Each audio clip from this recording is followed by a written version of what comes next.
अवसर प्रदान करने के लिए कि एक बार पुनः श्री राधा दामोदर मंदिर में श्री राधा दामोदर जी के गुणानुवादों को गाने का अवसर प्राप्त हुआ है। तो श्रीमद् भागवतम में से हम लोग कुछ सुनेंगे।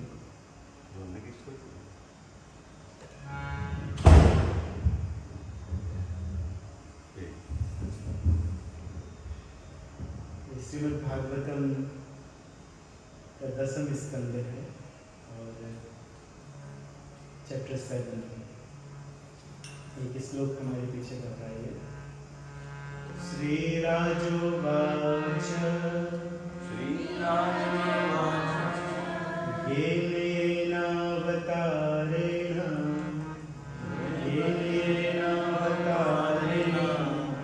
भगवान् हरिरीश्वरः करोतु कर्णरम्याणि मनोज्ञानि च नः प्रभो।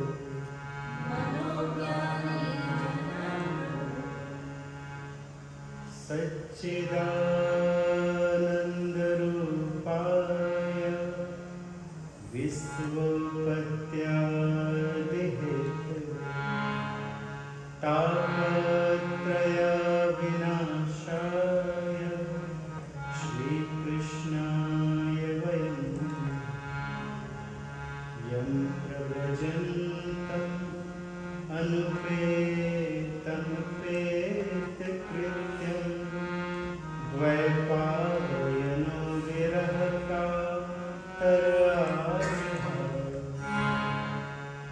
पुत्रेति तन्मयतया तर्वो विवेद तं सर्वभूतहृदयं मुनिमानतोऽस्मि यः स्वानुभावः अखिलश्रुतिसारमेकम् आध्यात्मदीपमतिदेव संसारिणां करुणया पुराणगुह्यं तं व्याससूनुपयामि गुरुं नारायणं नमस्कृत्य नरं चैव नरोत्तमं देवीं सरस्वतीं व्यासं ततो जयमुदीरये। नष्टप्रायेषु भक्तेषु नित्यं भागवत सेवया भगवते उत्तमश्लोके भक्तिर्भवति निश्चयेन। जय श्री कृष्ण चैतन्य प्रभु नित्यानंद श्री अद्वैत गदाधर श्रीवासदि गौरभक्तवृंद। हरे कृष्ण कृष्ण कृष्ण हरे हरे राम राम राम हरे हरे कृष्ण कृष्ण कृष्ण हरे हरे राम राम हरे हरे कृष्ण कृष्ण हरे हरे राम हरे।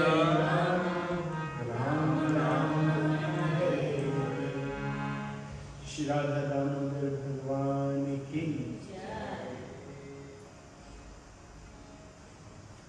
तो यह है श्रीमद् भागवतम का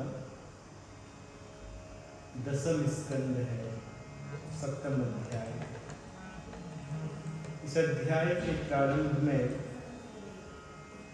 एक बहुत बड़े राजर्षि हैं, उनका नाम है परीक्षित महाराज। तो इस कथा को सुनने वाले परीक्षित महाराज ही हैं। परीक्षित महाराज इस प्रकार से एक प्रश्न करते हैं, कुछ पूछ रहे हैं परीक्षित महाराज।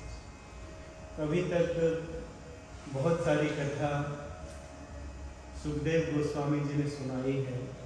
सुखदेव गोस्वामी कथा सुना रहे हैं, बहुत बड़े ऋषि, और सुनने वाले हैं परीक्षित महाराज। आप लोग जानते हैं, सुनते आए हैं।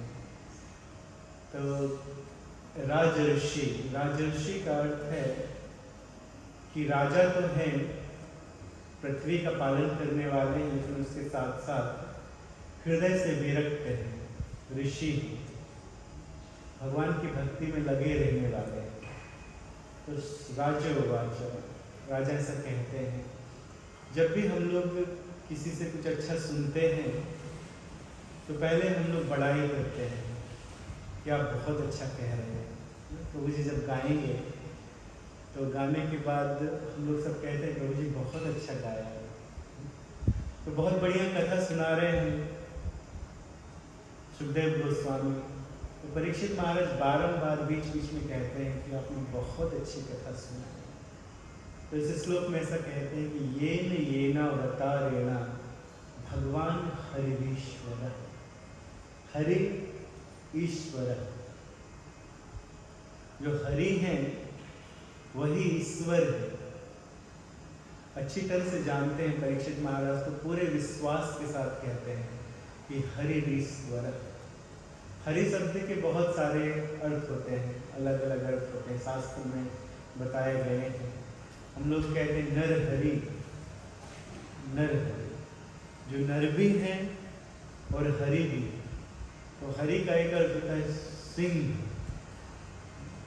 सिंह को हरि कहा जाता है, नर सिंह। तो हरि का एक अर्थ है सिंह, और हरि का एक अर्थ बंदर भी होता है। लेकिन यहाँ पे जब हरि कहा गया है तो वो हरि भगवान के लिए शब्द आया है। तो हरि शब्द अनेकार्थ, हरि शब्द के बहुत सारे अर्थ होते हैं, बहुत बहुत अर्थ होते हैं, लेकिन द्विमुख्यतम,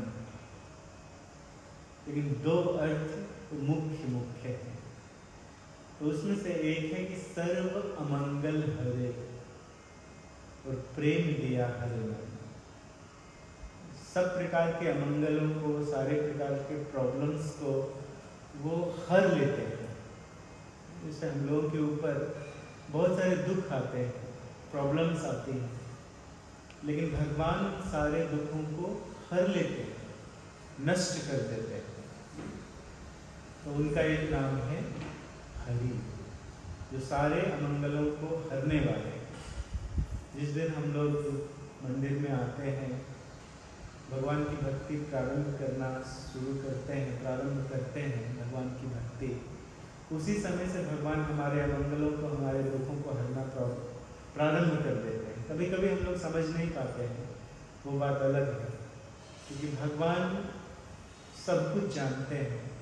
कभी कभी हमारी प्रिय वस्तु को हर के भी हमारी रक्षा करते हैं। कोई वस्तु से हमारा बहुत अटैचमेंट होता है, वो चली जाती है तो हमें ऐसा लगता है कि अरे ये क्यों चली गई, लेकिन उसमें हमारी अच्छाई नहीं थी, इसलिए भगवान ने उसको हर लिया। तो सर्व अमंगल हरे, और प्रेम दिया हरि मन। सारे अमंगलों को हर के जो हमारे हृदय में प्रेम दे देते हैं, प्रेम भर देते हैं, तो इसीलिए उनका नाम है हरि। भक्त क्यों दयालु होते हैं, भक्त को क्यों कृपालु होते हैं? क्योंकि भगवान ने उनके मन के अंदर प्रेम भरा हुआ है, इसलिए भक्त कृपालु होते हैं, दयालु होते हैं। भक्तों के हृदय में विशेष दया होती है। भक्त चाहते हैं दूसरों का उद्धार करना। तो बहुत सुंदर कथा है। एक साधु नदी में से उन्होंने देखा कि एक बिच्छू वो बहा जा रहा था। बिच्छू को इंग्लिश में क्या कहते हैं? स्कॉर्पियो।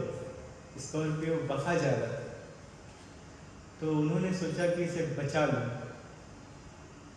ये बेचारा बह जा रहा है, मर जाएगा। लेकिन उसका एक लक्षण होता है स्कॉर्पियो को कि वो काटता है, वो डंक मारता है, और बड़ा बुरा डंक मारता है। उसका जो दर्द है वो धीरे धीरे धीरे धीरे पूरे शरीर में फैल जाता है, यहाँ तक कि लोगों की मृत्यु भी हो सकती है।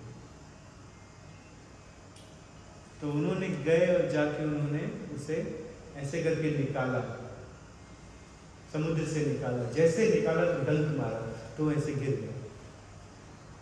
तो अगर कोई हमें बिच्छू डंक मारेगा तो हम तो ये सोचेंगे कैसे इसको मार दें, है ना। मंदिर में हमें यहाँ कहीं दिखाई दे जाए तो हम लोग तो मारेंगे, लेकिन हम लोग मारेंगे ठीक है कि दूसरे भक्तों को न काट लें, तो उसमें भी बड़ाई है। भक्ति सिद्धांत सरस्वती ठाकुर जी ने कहा कि सर्प को देखते ही मार देना चाहिए। सर्प ईर्ष्यालु होता है, उसको दूध पिलाइए फिर भी वो मारेगा। तो लेकिन ये साधु से बचाना चाहते तो दोबारा उठाया, फिर से डंक मारा, फिर छूट गया। डंक मारा तो दर्द छूट गया। तो उठा रहे थे, वो डंक मार रहा था। एक दूसरे साधु निकले तो कहते हैं समझ में नहीं आता है, आपकी समझ में नहीं आता है कि वो तो काटेगा, अरे जाओ उसको बहने दो। तो वो कहते नहीं नहीं, इसका स्वभाव है काटना और मेरा स्वभाव है बचाना।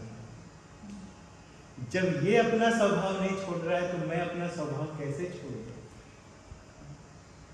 तो भक्तों का कार्य है बचाना। भक्तों के हृदय में दया होती है। देखते हैं कि लोग संसार में फंसे हुए हैं, अपने काम में लगे हुए हैं, भगवान के मंदिर नहीं आना चाहते हैं, भक्ति नहीं करना चाहते हैं, हरि नाम नहीं लेना चाहते हैं। तो भक्त कई प्रकार से उनको बचाने की कोशिश करते हैं। पहले तो उनको खूब प्रसाद खिलाते हैं, कि प्रसाद खिला के किसी तरह से उनको मंदिर ले आए, ना अच्छा अच्छा प्रसाद बना के खिलाते हैं, हरि नाम लेते हैं। तो भक्त अपना काम कर देते हैं। पहली बार किसी भक्त ने प्रसाद भी खिलाया तो उसने अपना काम कर दिया। जब कोई व्यक्ति भक्त बन जाएगा, चाहे इस जन्म में बन, चाहे 10 जन्म के बाद बने, लेकिन जिसने पहली बार प्रसाद खिलाया है उसको भी उतना ही श्रेय मिलेगा जिसने उसको हरि नाम कहलाया है, भगवान का भक्त बनाया है। तो 100% बेनिफिट है। चाहे आप किसी को प्रसाद खिलाएं, और कोई यदि किसी को बुक दे रहे हैं, कोई बुक ना भी ले प्रथम बार में, लेकिन आपको 100% बेनिफिट मिलेगा क्योंकि आपने प्रयास किया है। पहली बार आपने दी, उसने नहीं ली, कोई दूसरा भक्त प्रयत्न करेगा, वो नहीं लेगा, फिर कोई भक्त प्रयत्न करेगा, वो बोलेगा चलो बार बार बोल रहे, चलो ले लेगा, हम क्या करें। तो सबको बराबर फल मिलेगा, सभी को। तो भगवान मंगल करने वाले हैं, हर प्रकार से भगवान मंगल करते हैं। तो ये ना अवतारेण, भगवान के बहुत सारे अवतार हैं। यहाँ पे मंदिर में भगवान के अवतारों के विषय में बतलाया गया है, दूसरे अवतारों के विषय में। तो ये ना अवतारेण, जब भगवान के इन अवतारों के विषय में हम सभी सुनते हैं, ध्यान लगा के बढ़िया से सुनते हैं, तो भगवान हरिश्वर, भगवान तो हृदय में आ जाते हैं। और भगवान आके 2 कार्य करते हैं। करोतु कर्ण रम्यानि, हमारे कानों को बहुत अच्छा लगता है सुन के। अब किसी फिल्म को देखेंगे, लेकिन कभी कभी आप बोलेंगे कि अरे पैसे बेकार हो गए, बेकार फिल्म है। या कोई फिल्म आपको अच्छी भी लगी और आप उसे कुछ समय के बाद भूल जाएंगे। लेकिन भगवान की कथा ऐसी है कि कर्ण रम्यानि, कोई कथा सुनाता है तो हम लोगों को अच्छा लगता है, कर्ण को अच्छी लगती है और साथ साथ मन को भी अच्छी लगती है। मन के जितने दुख दर्द हैं वो सब नष्ट हो जाते हैं। मन में जो करोड़ों करोड़ों सालों से काम वासना है, इच्छा है संसार के प्रति, वो भी धीरे धीरे नष्ट हो जाती है और हमारे कानों को बड़ा अच्छा लगता है। तो भगवान की कथा को विशेष करके रसायन कहा गया है। रसायन, देवहूति मैया अपने पुत्र कपिल देव जी से कथा सुन रहे हैं और कपिल देव जी कहते हैं कि रसायन कथा, भगवान की कथा रसायन है, रस आयन, रस का समुद्र है भगवान की कथा। तो रसायन का अर्थ होता है रस का अर्थ होता है चमत्कारी सुखम इति रस। यदि कोई चमत्कारी सुख यदि देता है तो उसको रस कहते हैं। तो इसलिए भगवान की कथा रसायन, रस का समुद्र है, चमत्कारी सुख प्रदान करता है ना, कई प्रकार से हृदय में कल्याण होता है। तो क्योंकि परीक्षित महाराज वो बहुत बड़े ज्ञानी हैं, तो 5 महाप्रभाव बता रहे हैं। भगवान की कथा सुनने के 5 महाप्रभाव को बताते हैं आगे के श्लोक में। ऐसा कहते हैं परीक्षित महाराज, सुखदेव गोस्वामी की कथा का अनुमोदन करते हुए, आप बहुत अच्छी कथा सुना रहे हैं, बहुत अच्छी कथा सुना रहे हैं, और आपके मुख से यदि कोई कथा सुन ले, कोई इस कथा को सुन ले, तो 5 प्रभाव होते हैं। क्या होते हैं?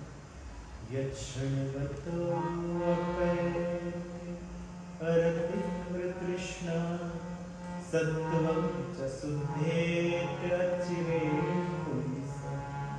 भक्तिर्हरो तत्पुरुषे च सख्यं तदैव हारं यदमन्यसे। जैसे जैसे भगवान की कथा को सुना जाता है तो अरति, अरति का अर्थ होता है कि संसार को भोगने की हमारे हृदय में इच्छा है, और यदि कोई वस्तु हमें नहीं मिलती है, हमारे हृदय में इच्छा है कि ये वस्तु हमें मिल जाए, और यदि कोई वस्तु नहीं मिलती है तो हृदय में एक क्षोभ होता है कि अरे हमें हमारे जीवन में ये वस्तु नहीं मिली, अगर ये वस्तु हमें मिलती तो कितना अच्छा रहता, लेकिन हम तो अपने जीवन में इससे वंचित रह गए। बहुत किसी वस्तु की इच्छा है, डिजायर है कि आई वॉन्ट दिस, लेकिन वो नहीं मिलता है तो हृदय में क्षोभ रहता है, तो वो क्षोभ समाप्त हो जाता है भगवान की कथा सुनने से। क्षोभ तो समाप्त होता है, बल्कि वस्तु को भोगने की लालसा ही समाप्त हो जाती है।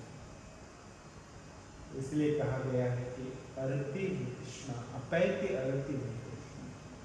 तो पहला प्रभाव है कि क्षोभ समाप्त होता है।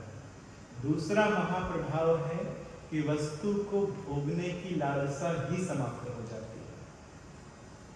जैसे जो यंगस्टर्स हैं, आजकल के जो बच्चे हैं, उनकी इच्छा होती है बड़ी बड़ी कार मिले, उनकी ये उनकी इच्छाएं होती है कि हमें लैम्बोर्गिनी मिले, माज़राती मिले, ऐसी इच्छाएं होती हैं। तो ये किसी कारण से अगर ना मिले, क्षोभ है। लेकिन जब मंदिर में आएंगे, भगवान की कथा सुनेंगे, धीरे धीरे भगवान के भक्त बन जाएंगे, तो उनको इन सब चीज़ों से कोई लेना देना नहीं रहेगा। वो तो बस ये सोचेंगे कैसे हमें भगवान को खुश करना है, और भगवान जानते हैं कि इसके हृदय में इच्छा है, भगवान वो भी दे देंगे। इतने कृपालु कि वो भी दे देंगे, चलो दे देते हैं इसको, इसके हृदय में कभी इच्छा थी, आज नहीं, चलो दे देते हैं। फिर वही भक्त अपनी लैम्बोर्गिनी में जगन्नाथ जी को बैठा के घुमाएगा भक्त बनने के बाद। तो लेकिन एक लालसा समाप्त हो जाती है कि हमें ये चाहिए। देखिए माता जी के पास क्या नहीं था, सब कुछ था, लेकिन माता जी ने सब कुछ अपना बेच बाच के मंदिर खड़ा कर दिया। माता जी वगैरह लगे हुए हैं मंदिर में फुल टाइम। क्यों? लोग तो चाहते हैं धन कमाना, धन कमा के लोग घर बनाना चाहते हैं, गाड़ी खरीदना चाहते हैं, यश कमाना चाहते हैं, फिर सब कुछ बेच बाच के मंदिर बना दिया। क्यों? क्योंकि वो लालसा ही नहीं रही भगवान के सिवा, भगवान को प्रसन्न करने के अतिरिक्त। तो गुरु महाराज को प्रसन्न करना है, इस्तेमाल कृष्ण गोस्वामी महाराज को प्रसन्न करना है, भगवान को प्रसन्न करना है, श्रील प्रभुपाद को प्रसन्न करना है। श्रील प्रभुपाद जी ऐसा कहते हैं कि अगर किसी ने अपने जीवन में एक मंदिर बना लिया तो उसने 100 अश्वमेध यज्ञ कर लिए। अश्वमेध यज्ञ कोई कर नहीं सकता है इस संसार में, कलयुग में कोई नहीं कर सकता। अश्वमेध यज्ञ सब किए जाते थे त्रेता युग में, द्वापर युग में भी किए जाते थे, क्योंकि बड़े बड़े लोग थे यज्ञ को कराने वाले, ऋषि मुनि थे, अच्छे ब्राह्मण थे, वो यज्ञ करा सकते थे। गाय की, घोड़ों की बलि दी जाती थी, और बलि देकर एक नया शरीर दे दिया जाता था देखते देखते। आज दिया जा सकता है यज्ञ में देखते देखते नया शरीर? नहीं। तो इसलिए ये सब यज्ञ वर्जित है। तो ऐसा मंदिर यदि किसी ने खड़ा कर लिया तो उसका जीवन सार्थक हो गया। 1% काम कर दिया उसने अपने जीवन में, 1% बाकी है। तो राधा दामोदर जी का राग में वो 1% गोलोक वृंदावन निश्चित है। तो पूजनीय है वो भक्त जिन्होंने अपने जीवन को मंदिर में समर्पित किया। तीसरा महाप्रभाव, सत्यम च शुद्धेत अचिरेण पुंसः। अचिरेण पुंसः, जीवों का हृदय बहुत जल्दी पवित्र हो जाता है, बहुत जल्दी शुद्ध हो जाता है। भगवान की कथा सुनने से जीवों का हृदय बहुत जल्दी शुद्ध हो जाता है। भगवान अशुद्ध हृदय में तो नहीं आएंगे ना। जब देवकी के गर्भ में आना हुआ तो पहले कौन आए? बलराम जी आए, साफ कर दिया हृदय, सब कुछ साफ कर दिया। इसके बाद भगवान वहां पर आए। तो जब हम भगवान की कथा सुनते हैं, हरि नाम लेते हैं, तो हमारा हृदय शुद्ध हो जाता है और भगवान वहां पर आकर निवास करते हैं। तो सदैव के लिए, हमेशा के लिए निवास करते हैं अपने चतुर्भुज रूप में। और ददामि बुद्धि योगम तम येन माम उपयान्ति। अपने पास आने के लिए फिर बुद्धि देते रहते हैं, नई नई बुद्धि देते रहते हैं भगवान। तो ये तीसरा महाप्रभाव है। चौथा महाप्रभाव क्या है भगवान की कथा सुनने से? भक्ति हरो, हरि में भक्ति दे देते हैं, अर्थात अपने आप में हमारा मन लगवा देते हैं। भगवान ही ये करते हैं। जब देखते हैं कि कोई प्रयास कर रहा है तो भगवान भक्ति देते हैं। से हर किसी को भक्ति प्राप्त नहीं होती, पुण्य कर्म मिल सकते हैं, लेकिन भक्ति सबको प्राप्त नहीं होती। भक्ति किसको प्राप्त होती है? जो प्रयत्न करता है भगवान को प्रसन्न करने के लिए। जैसे मैया यशोदा ने प्रयत्न किया कृष्ण को बांधने के लिए, दौड़ी बड़ी देर तक, पूरे नंदगांव में दौड़ती रही और कन्हैया भागते रहे यहाँ से वहाँ। लेकिन जब कन्हैया ने देखा कि इसने तो शपथ खा ली कि आज पकड़ के ही मानेगी, तो देखा मैया की पसीने की बूंदें भगवान ने, तो भगवान को दया आ गई कि नहीं, इसके पसीना आ गया है, मैया के चेहरे में पसीने की बूंदें हैं, इन्हें और परेशान नहीं करना चाहिए। तो भगवान स्लो हो गए और मैया ने पकड़ा भी तो ऐसे नहीं, इतनी देर से मुझे दौड़ा रहा है, पकड़ लिया पीछे से ऐसे करके नहीं, बहुत प्रेम से यहाँ पे ऐसे हाथ डाला और ऐसे करके उठा लिया, लगे ना, ऐसे हाथ डाल के ऐसे उठा लिया और इसके बाद बांध दिया तो भगवान बंध गए। तो भगवान ने क्या देखते हैं पकड़ाने के लिए, बंधने के लिए? दो चीजें हैं भगवान को पकड़ने के लिए। दृष्टवा परिश्रमम कृष्ण कृपया सेत स्वबंधने। हमारा परिश्रम और भगवान की कृपा, ये दो चीजों की आवश्यकता है। हम खाली प्रयत्न करेंगे तो कुछ नहीं होगा, लेकिन हमारा प्रयत्न देख के भगवान कृपा करेंगे, कृपा शक्ति भगवान की आ जाती है और भगवान हमें बांध लेते, तो भगवान बंध जाते हैं, हम भगवान को बांध लेते हैं। राधा दामोदर बंधे हुए हैं जो प्रेम से, भक्तों के प्रेम से बंधे हुए। ये कीर्ति माता जी, गुरु स्नेहा माता जी, सोनिया माता जी और सभी जो भक्त यहाँ सेवा कर रहे हैं, उन सबके प्रेम में बंधे हुए हैं, इसलिए वो राधा दामोदर जी हमेशा के लिए बने गए। जिस दिन से उनको बांधा गया उस दिन से उनका नाम एक फेमस हुआ, राधा दामोदर। उनका शाश्वत नाम है, पुनः उनका नाम फेमस हो गया, सारे संसार में उनका नाम आ गया। तो भगवान प्रेम से बंध जाते हैं, प्रेम से बांधा जा सकता है। अन्यथा इंद्र तो कब से प्रयास कर रहे हैं, शिव जी प्रयास कर रहे हैं, ब्रह्मा प्रयास कर रहे हैं, लेकिन इनके भी भगवान पकड़ में नहीं आते।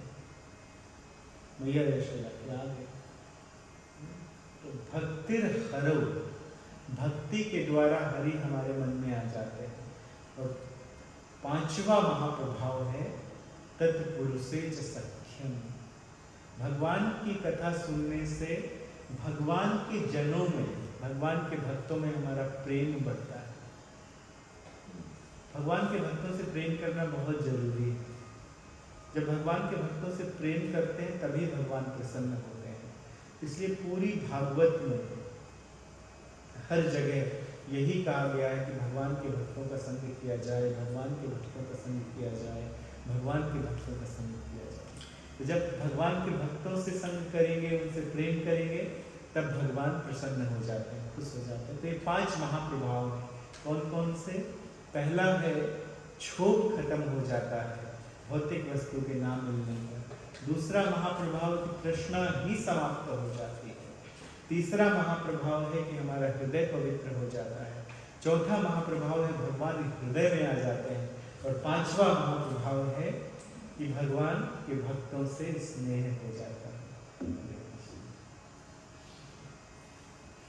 तो ये 5 महाप्रभाव हैं भगवान की भक्ति, भगवान की कथा सुनने के। इसके बाद अनुरोध करते हैं परीक्षित महाराज कि आप हमें कृष्ण कथा सुनाइए, भगवान के और कार्यकलापों का वर्णन कीजिए जो भगवान ने अवतार लेकर इस पृथ्वी पर किए, पूतनावध की बात किए तो अनुमोदन किए, कथा के 5 महाप्रभाव बताए और कहते हैं और सुनाइए। मेरे जीवन के बस थोड़े ही दिन शेष रह गए हैं, तो 4 दिन और बचे हैं, 3 दिन और बचे हैं, तो आप हमें सुनाइए। तो 4 दिन की कथा हो गई थी, वास्तव में 3 दिन और बचे थे शुद्धदेव गोस्वामी के जीवन के। इस संसार में यदि किसी के 3 दिन बचे रहे, मालूम चल जाए तो बोले लिया थोड़ा मुझे ये खाना है, ये पीना है। खाना पीना त्याग दिया था, ना कुछ खाते थे ना कुछ पीते थे, केवल यही कहते थे कि हमें भगवान की कथा सुनाइए बारंबार। और 24 घंटे व्रत लेकर भगवान की कथा सुन रहे थे। तो सुनने के लिए पात्र भी होना चाहिए, पात्र भी होना चाहिए। एक बार एक सन्यासी थे, वो ज्ञान बांट रहे थे, ज्ञान बांट रहे थे। ज्ञान था दूध के रूप में, दूध के रूप में ज्ञान बांट रहे थे। तो कुछ लोग आए लेकिन उनके पास पात्र था नहीं। किसी ने कहा हमारे जेब में दे दीजिए, तो दूध रुकेगा। किसी ने कहा बास्केट में दे दीजिए, बांस की बनी हुई बास्केट, उसमें नहीं रुकेगा। किसी ने कहा हाथ में दे दीजिए, तो यहाँ से निकल जाएगा। तो पात्र भी होना चाहिए। और पात्रता क्या है भगवान की कथा सुनने की? पात्रता है कि भौतिक संसार से थोड़ा वैराग्य होना चाहिए। परीक्षित महाराज में पूर्ण वैराग्य था, पूर्ण वैराग्य। एक बार एक और सन्यासी बॉम्बे में कथा कहने आए थे। बॉम्बे में एक सन्यासी कथा कहने आए थे, तो लोग कहने लगे उनसे कि महाराज आप त्यागी हैं, आपसे बड़ा त्यागी हमने आज तक नहीं देखा, आप बहुत बड़े त्यागी हैं। इस तरह से कहा। हरे कृष्ण कृष्ण कृष्ण हरे हरे, हरे राम राम राम हरे हरे। तो हमेशा कह रहे थे कि एक सन्यासी एक बॉम्बे आए थे कथा सुनाने के लिए। तो लोगों ने आके कहना शुरू किया कि महाराज आप बहुत बड़े त्यागी हैं, बहुत बड़े त्यागी हैं, आप बहुत अच्छे हैं। तो उन्होंने कहा कि मैं त्यागी नहीं हूँ, त्यागी तो आप लोग हैं। तो लोगों ने प्रश्न किया कि हम लोग कैसे त्यागी हो गए? छोड़ा तो आपने, गर्भार आपने छोड़ा, कृष्ण को आपने धारण किया, भागवत कथा आपने सीखी, भागवत कथा आप सुना रहे हैं, तो त्यागी हम लोग कैसे हुए? वो सन्यासी कहते हैं नहीं, त्यागी मैं नहीं हूँ, त्यागी आप लोग हैं, क्योंकि जीवन के सर्वस्व कृष्ण, आप लोगों ने तो उनका ही त्याग कर दिया। तो त्यागी तो आप हुए। वर्ण करने लायक कौन है? कृष्ण, राधा कृष्ण, वही एक वर्ण करने लायक है, लेकिन आपने तो उनका ही त्याग कर दिया है। तो त्यागी कौन है? त्यागी आप लोग हैं, हम काम के त्यागी हैं। तो इस प्रकार से होना चाहिए कि संसार की वस्तुओं से अटैचमेंट ना रख के, ठीक है लोग काम करते हैं बाहर, कभी चीज़ों की आवश्यकता पड़ती है तो जितनी चीज़ों की आवश्यकता है उतना ले लिया जाए,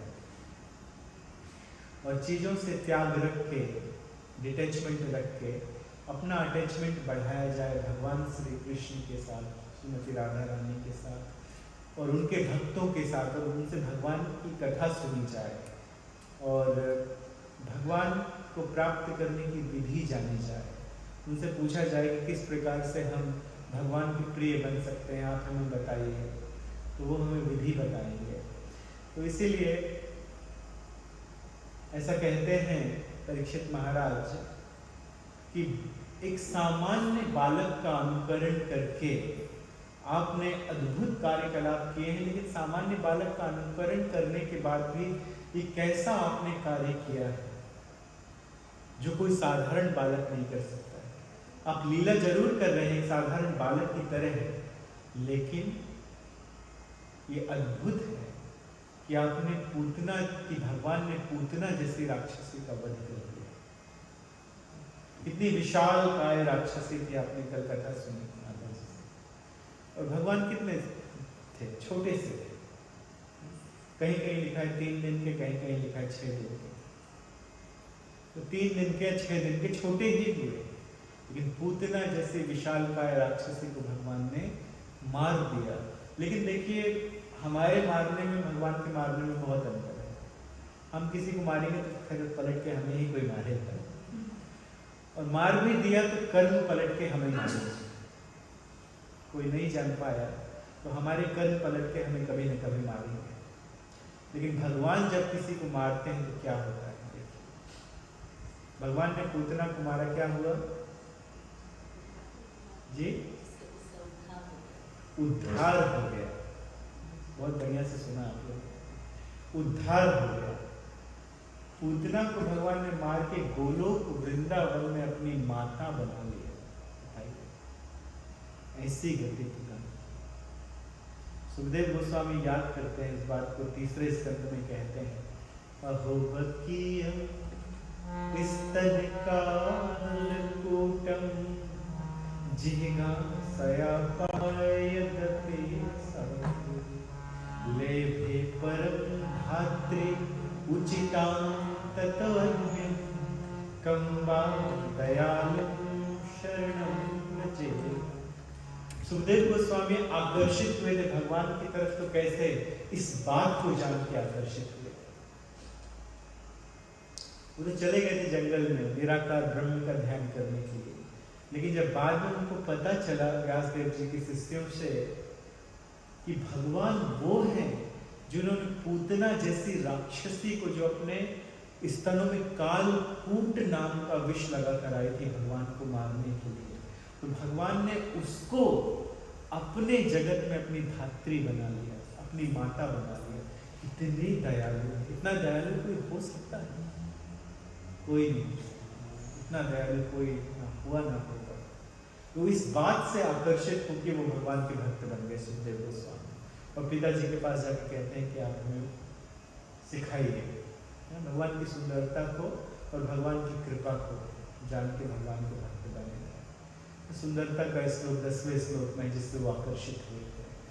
वरहा पीडम नटवर वपु कर्णयो कर्णिका विभ्रत वासव कनक कपिसं वैजयन्ती च रंध्रान वेणुरधर सुधया पूरयन् गोप वृंदैः वृंदारण्यं सौपदरमणं प्राविशत गीतिके।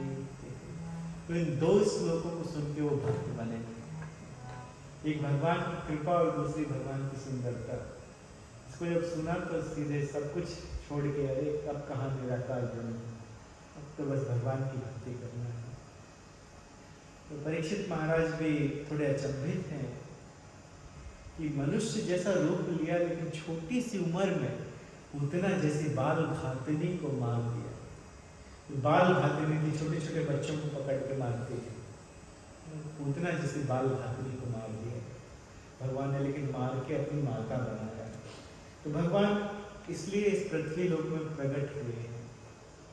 भगवान इस पृथ्वी लोक में प्रकट हुए दुष्टों का संहार करने के लिए और भक्तों का जीवन बनाने के लिए, भक्तों का उद्धार करने के लिए। तो सुखदेव गोस्वामी ने टाइम वेस्ट नहीं किया। ये सुनने के बाद इनकी इतनी इच्छा है भगवत कथा सुनने की, तुरंत उन्होंने शुरू कर दिया भगवान की आगे की कथा सुनाई। तो तुरंत कहते हैं जब भगवान 3 महीने के हो गए, जब भगवान 3 महीने के हो गए, ये तब की कथा बता रहे हैं। तो जब भगवान 3 महीने के हो गए, उस समय एक संस्कार होता है, पहली बार बच्चे को घर के बाहर लेकर जाते हैं। आजकल तो जैसे ही जन्म हुआ थोड़े दिन के बाद बस लेके चले जाते हैं। मंदिर लेके आए तो फिर भी अच्छा है, भगवान के दर्शन कराने के लिए लेकर आए तो ठीक है, लेकिन बस यहाँ वहाँ घूमने के लिए निकल जाते हैं। उनसे रहा नहीं जाता है घर पे, घूमने खुद जाना चाहते हैं, तो बच्चों को लेकर चले जाते हैं। लेकिन विधि बताई गई है शास्त्र में, कितने दिनों तक बच्चे को रख, इसलिए कहा जाता है कि 40 दिन तक अशुद्धि रहती है। क्यों? उस समय बच्चा बड़ा टेंडर होता है, बहुत मुलायम उसका शरीर होता है, और जब बच्चा यहाँ तक कि गर्भ में भी होता है, तब भूत प्रेतों का उस पर आक्रमण हो सकता है।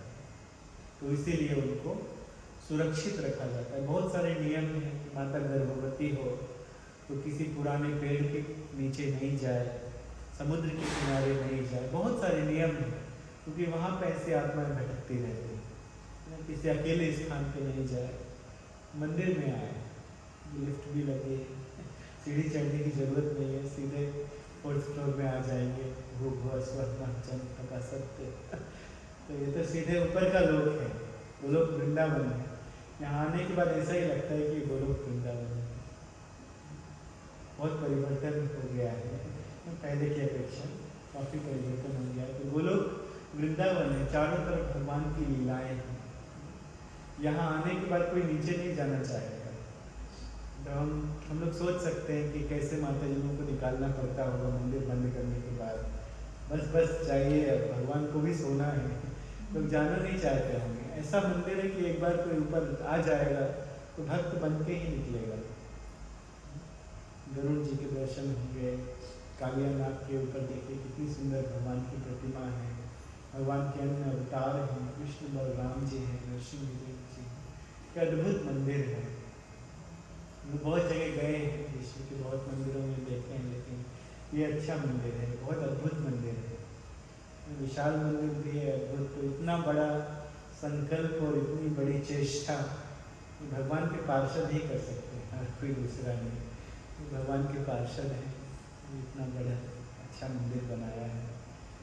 और हमें भी सौभाग्य दिया माता जी लोगों ने कि हम भगवान की कुछ सेवा कर सके, भगवान के प्रतिष्ठा में कुछ सेवा करने का मौका मिला, और गुरु महाराज के अधिक आशीर्वाद मिला।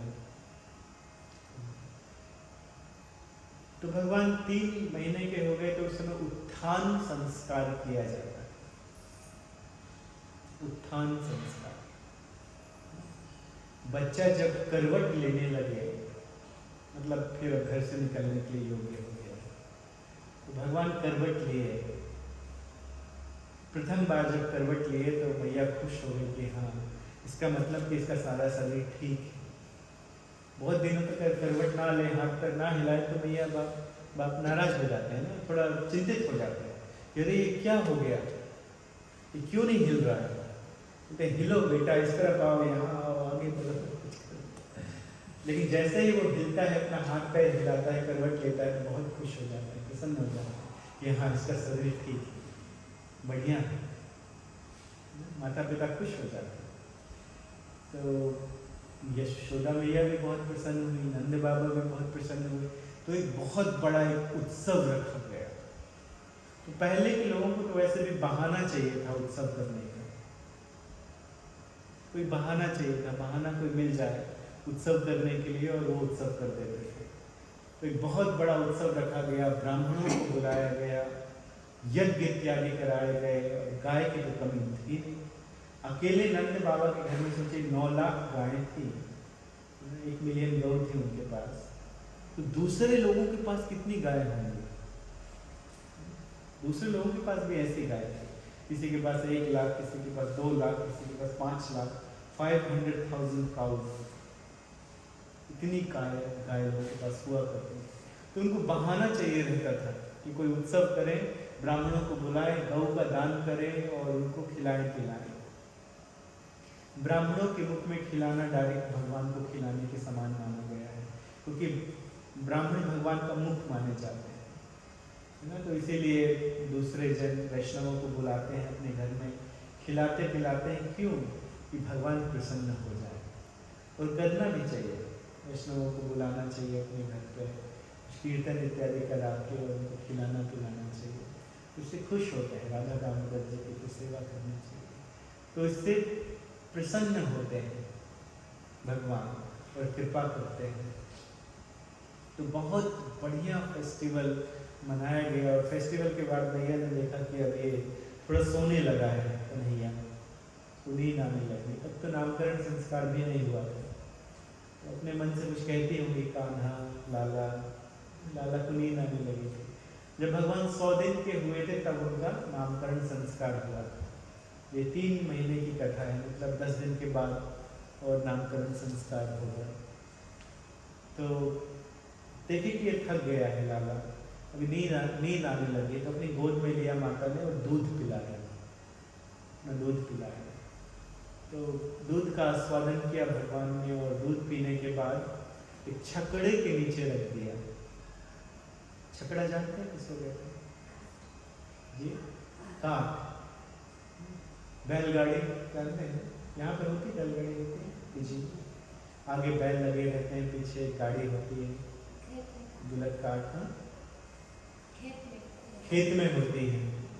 तो एक गाड़ी होती है जिसमें 2 चक्के लगे होते हैं, 2 चक्के लगे रहते हैं, पीछे गाड़ी, और वो 2 बैल उसको लेके जाते हैं। तो इंडिया में देखने के लिए मिलती है जगह जगह पे बैलगाड़ियाँ। तो एक छकड़ा ऐसे उल्टा रखा था, बैलगाड़ी उल्टी रखी थी, तो काफ़ी बड़ी जगह थी। तो मैया ने सोचा कि यहाँ पर छाए हैं और इसके नीचे अब इसको सुला देते हैं। तो बढ़िया से कुछ बिस्तर इत्यादि रख के, तकिया रख के उसमें कन्हैया को सुला दिया कि आनंद से यहाँ पे सो जाएगा, तब तक हम दूसरा काम कर लें, दूसरे मेहमान आए हैं, सखियाँ आई हैं, हमारे फ्रेंड्स आए हैं, उनको भी कुछ खिला पिला दें, और उसके बाद फिर कन्हैया को उठा के फिर से दूध पिलाएंगे, तब तक उठ जाएगा। तो भगवान के पास बहुत शक्ति है, भगवान बहुत बलिष्ठ है। छोटी सी उम्र में भगवान ने गोवर्धन पर्वत अपनी कनिष्ठा से उठा लिया। भगवान किसे कहा जाता है?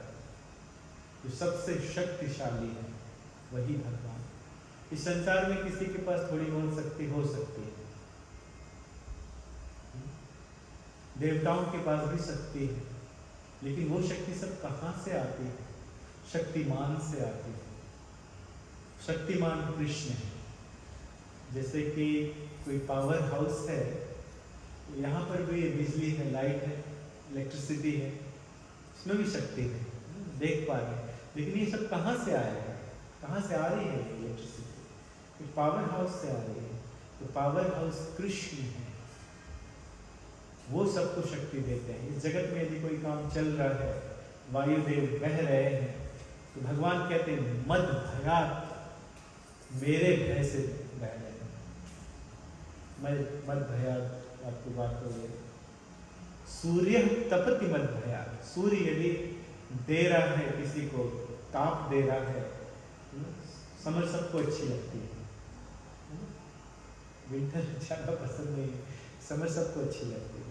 तो ये यदि प्रकाश आ रहा है सूर्य का, तो ये भी भगवान की कृपा से आ रहा है। भगवान के भय से सूर्य सबको रोशनी दे रहा है, प्रकाश दे रहा है। चंद्रमा के कारण वनस्पति, इतनी प्रकार की वेजिटेबल्स में खाने के लिए मिलती हैं, और फ्लावर्स इत्यादि होते हैं अलग अलग कलर के, रंग के। किसकी कृपा से? चंद्रमा की कृपा से। तो चंद्रमा में शक्ति किसने भरी है? भगवान ने भरी है, श्री कृष्ण ने भरी है। बलराम जी के पास भी जो शक्ति है वो भी कृष्ण से ही आई है। सबसे शक्तिशाली है ना बलराम जी, शेषनाग जी, पृथ्वी को अपने ऊपर रखे हुए, अपने हुड्स के ऊपर। तो बलराम जी भगवान के ही विस्तार है, कृष्ण बलराम में कोई अंतर नहीं है। लेकिन जब कृष्ण कुछ करना चाहते हैं तो कभी कभी बलराम जी भी नहीं समझ पाते। बलराम जी भगवान को भली भांति जानते हैं। एक व्यक्ति है जो भगवान को जानता है, वो कौन है? बलराम जी। बलराम जी कोई माया मोहित नहीं कर सकती, कोई दूसरी माया मोहित नहीं कर सकती। लेकिन बलराम जी भी एक बात को नहीं समझ पाए। जब ब्रह्मा जी लीला करने के लिए, भगवान की लीला देखने के लिए बालकों को चुरा के ले गए थे, तो भगवान ने अपना विस्तार किया था बालकों के रूप में, लाठी के रूप में, गौओं के रूप में, बछड़ों के रूप में। भगवान उनके वस्त्र भी बन गए थे। तो इस लीला को बलराम जी भी नहीं समझ पाए। जब उन्होंने देखा कि गौओं का अपने बछड़ों के प्रति ऐसा स्नेह कैसे हो गया कृष्ण को छोड़कर, यहाँ तो कृष्ण साक्षात उपस्थित थे, तो उनका स्नेह तो कृष्ण से होना चाहिए, लेकिन वो तो अपने बच्चों से प्यार कर रहे हैं। माताएं सब अपने बच्चों से प्यार कर रही हैं, कृष्ण से नहीं प्यार कर रही हैं, क्योंकि सब कृष्ण है, तो वो तो कृष्ण से ही प्यार कर रहे हैं। बाद में कुछ तो चक्कर है, दाल में कुछ काला है। वो गए कृष्ण के पास, जाके कहते हैं क्या लीला है, क्या किया तुमने। वो भी 1 साल के बाद समझ पाए थे। ब्रह्मा जी जब आने वाले थे लौट के माफी मांगने के लिए, तब समझ पाए, जैसे 1 दिन पहले। तो फिर भगवान ने बताया कि तो किसी से बताना, ये मैंने ही अपना विस्तार किया है, ये सब मैं हूं। तो भगवान जब कुछ करना चाहते हैं तो बलराम जी भी नहीं समझ पाते भगवान की लीला को। तो भगवान छकड़े के नीचे लेटे हुए थे, और छकड़े के नीचे लेटे लेटे भगवान ने देख लिया कि शकिटासुर इस छकड़े के ऊपर बैठा। एक बहुत बड़ा असुर छकड़े के ऊपर बैठा हुआ था, जिसका नाम था शकिटासुर। भूत प्रेत इत्यादि कभी कभी स्थूल चीज में जाके प्रवेश कर जाते हैं, है ना। किसी वृक्ष में चले जाते हैं, किसी चीज के अंदर चले जाते हैं, और हम लोग कहते हैं कि ये जो घर है ये हॉन्टेड है, वो रहने लगते हैं। वो छकड़ा हॉन्टेड था, उसके अंदर शकिटासुर रहता था। तो भगवान तो जान गए, भगवान ने कहा इसका मुझे भंजन करना है। तो भगवान के पैर छोटे छोटे थे, जैसे छोटे छोटे पैर बच्चा के साथ ऊपर किए रहता थे पैर, और छकटा तो काफी ऊपर था। लेकिन फिर छकटे में कैसे पैर मार दिया भगवान ने। पैर छोटे छोटे, छकटा ऊपर है, कैसे पैर मार दिया बताइए, कैसे पैर मार दिया। कोई उदाहरण समझ में आता है। वही भगवान वामन देव जी के रूप में छोटे से थे, लेकिन अपना पैर कितना लंबा बढ़ाए थे, पूरे ब्रह्मांड को नाप लिए थे। तो क्या मुश्किल है इनके पैर बढ़ाए और छकटे में मारे जोर से। जब जोर से मारे तो छक्का वो आकाश में से गोल गोल गोल गोल घूम के ऊपर गया और बहुत दूर तक ऐसे गिरा। तो ऊपर ही छिन्न भिन्न हो गया, उसके चक्के पहिए कहीं और गिरे, ये भाग कहीं और, वो भाग धराशायी हो गया। तो जोर से आवाज आई, छक्का ऊपर से गिरा तो जोर से आवाज आई, तो सब दौड़े बाहर। अरे क्या हुआ। तो जल्दी से मैया यशोदा ने गोद में उठा लिया कृष्ण को, ये तो सुरक्षित है ना। चारों तरफ छक्का वो गिर गया, और शकिटासुर वो तो मर के कहाँ गया पता ही नहीं चला, कोई उसका वर्णन ही नहीं आया कि वो शकिटासुर गया कहाँ है। तो भगवान ने मारा पैर जोर से, तो कहीं दूर चला गया होगा, सीधे गोलोक वृंदावन वैकुंठ चला हो गया होगा, मुक्त हो गया सीधे। उसका शरीर कहाँ गया किसी को पता ही नहीं चला। तो वो इस तरह से रहता था, भूत प्रेत की तरह। तो उसका स्थूल शरीर था नहीं, कहीं चला गया होगा, समाप्त हो गया। भगवान ने उसका उद्धार कर दिया, छक्का चूर चूर हो गया। लेकिन चिंता का विषय ये बना कि कैसे हुआ, किसने किया। ना कोई आंधी, ना कोई तूफान, कोई साइक्लोन नहीं, कोई टोर्नाडो नहीं, ये कैसे हुआ, ये कैसे आकाश में चला गया और कैसे। तो वहां कुछ बच्चे खेल रहे थे, छोटे छोटे ग्वाले। तो उनसे पूछा मैया ने, तुम लोग बताओ, तुम लोग यहाँ थे ना, ये कैसे हुआ, किसने किया है। तो बच्चे बताते हैं, बच्चे उस समय ब्रह्म सत्य को जानने वाले हैं। बच्चे कहते हैं ये पैर उछाल रहा था लाला ऐसे, और पैर मार दिया और वो ऊपर चला गया। दूसरे लोग कहते हैं अरे ये तो बच्चे हैं, तुम लोगों की बुद्धि भी बच्चों जैसे, बच्चों से पूछ रहे हो, कान्हा ऐसा कर सकता है, इतना छोटा सा बच्चा ऐसा कर सकता है, कभी नहीं कर सकता है। तो एक ध्यान देने वाली बात है यहाँ पर कि ब्रजवासियों का जो हृदय है वो कैसा है। मान लीजिए एक पात्र है, एक छोटा सा पात्र लेकर आएंगे और उसमें घी भर देंगे और उसमें एक सिक्का डाल दीजिए। आप जब घी पिघला है तो सिक्का डाल दीजिए, तो जब घी जम जाएगा विंटर में तो आपको सिक्का दिखाई देगा? नहीं दिखाई देगा। तो उसी प्रकार से ब्रजवासियों का हृदय घी के समान जमा रहता है। भगवान कुछ भी करें, उतना को मार दिए, शक्रासुर का भंजन कर दिए, वृक्षों का उद्धार कर दिए, लेकिन उसके बाद भी वो भगवान को भगवान समझते ही नहीं है। तो उनका ऐश्वर्य भाव घी के जैसा जमा होता है। जो अंदर जो ऐश्वर्य का सिक्का है वो उनको दिखाई नहीं देता है। भगवान का ऐश्वर्य भाव दिखाई नहीं देता है। वो भगवान को भगवान नहीं मानते हैं। क्या मानते हैं? हमारा लाला है, हमारा कन्हैया है, हमारा कृष्ण है, छोटा सा बालक है, हमारा है, बस इतना मानते हैं। इसके बाद फिर वो तो नहीं माने, फिर किसी ने किया होगा, भूत प्रेत पिशाच किसी ने किया होगा, जल्दी जल्दी जाओ ब्राह्मणों को बुला के लाओ, दोबारा बुला के लाओ। अभी ब्राह्मण खा के गए थे वहां से, दोबारा उनको लेके आओ, अच्छे अच्छे ब्राह्मणों को, इसकी नजर उतारना है। कहीं ऐसा तो नहीं कि कोई बुरी आत्मा का साया यहाँ है तो मंत्र पढ़वाना है, यज्ञ करवाना है, स्थान को पवित्र कराना है। तुरंत ब्राह्मणों को बुलाया गया, यज्ञ इत्यादि कराए गए। पवित्र ब्राह्मणों ने, ऐसे ब्राह्मण लिखा गया है आगे चल के ब्राह्मणों के महात्मा को इसी अध्याय में, कि जो ब्राह्मण किसी से ईर्ष्या नहीं करते हैं, किसी के प्रति जेलसी जिनमें नहीं है और जिनके हृदय में अभिमान नहीं है, तो उन ब्राह्मणों का आशीर्वाद लगता है, लग जाता है। तो ऐसे ब्राह्मणों को बुला के यज्ञ इत्यादि कराए, उन्हें फिर से गाय दान में दी, उन्हें फिर से दान इत्यादि देकर और उन्हें खिला पिला के उनसे आशीर्वाद दिलवाया गया। तो बहाना ढूंढते रहते हैं ब्रजवासी ब्राह्मणों की सेवा करने का।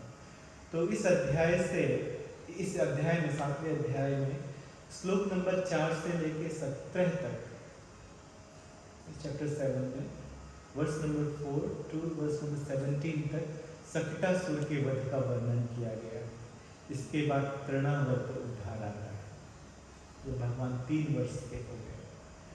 तो तृणावर्त के उद्धार की कथा तो कल सुनेंगे। आज शक्टासुर भंजन आप लोगों ने सुना कि कैसे भगवान ने इतने बड़े राक्षस का वध किया। तो भगवान का अवतार ही इसलिए हुआ है। क्यों हुआ है भगवान का अवतार? क्या श्लोक है भगवद गीता का?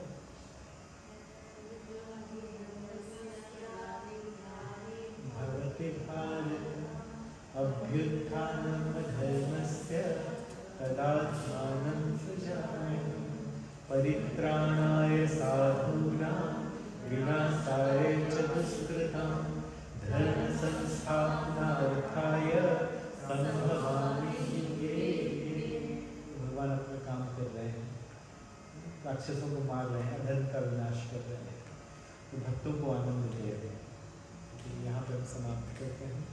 बोले श्री श्री राधा दामोदर जी की, श्री प्रभुपाद जी की, श्रीमद् भागवत अमल पुराण की, निताई गौर प्रेमानंद।